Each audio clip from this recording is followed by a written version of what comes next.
Today's message is about pastors who rail.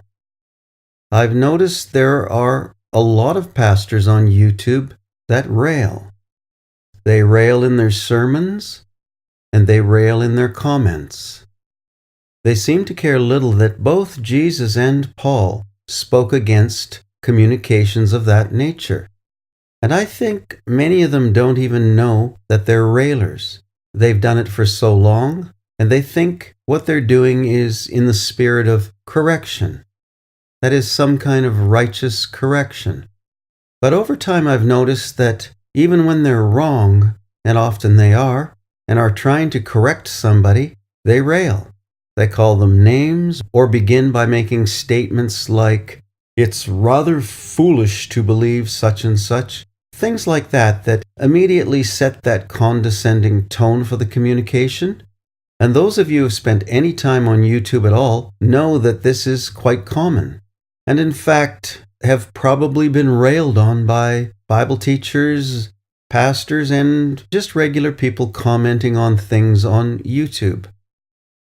The railer is in the same class, according to Paul, as the fornicator, the idolater, the extortionist, and the list goes on. And the problem that I see is that when the pastor, the leader of the church, rails, it's very difficult to put that man out of the church. Yet Paul says we are to put such a man out from among us. We are not to have fellowship with such a person, and they are to be distanced from the body of believers. Yet how do you remove a railing pastor when the congregation rails with him and applauds when he rails? I've seen YouTube videos like that, and I've been in churches like that where the railing pastor is applauded by the congregation. Doesn't anybody know what it means to rail? And so, if you're in such a church and you make mention of railing, the pastor will turn on you. He will rail on you, and the congregation will join in. I was in a church where the pastor was a railer. At first, I didn't recognize that. His doctrines were solid. His theology was right on. There were no compromises in essential doctrine. The only areas where he was very loose and sloppy would have been in the area of eschatology. But otherwise, everything seemed solid and tight, just as good as anything you'd ever heard preached from a podium. Yet when somebody disagreed with him, another pastor perhaps, he would call them fools, idiots, morons, ignorant, heretics even, and judge their motives and character, and so on and so forth. Well, as I began to see this, I became very wary of this man as a pastor. In fact, it's my firm belief that he had no business being a pastor, and that he needed to be put out. But how do you put out the leader? Especially when the men who surround him, his deacons, are just like him. He's trained them up to rail, and they come to his defense. They don't see the error of what they're doing. They feel like they're correcting error. But Paul doesn't make allotment for that. Railing is railing, and he says that the railer has no love for the brethren. So it doesn't matter whether the railer is correct or incorrect. If he rails when trying to correct another brother, he's a railer. And Paul says in 1 Corinthians chapter 5, verse 11, put the railer out. He's like a fornicator. So in the church that I was in, eventually the pastor turned on me, and he railed on me, and I left the church.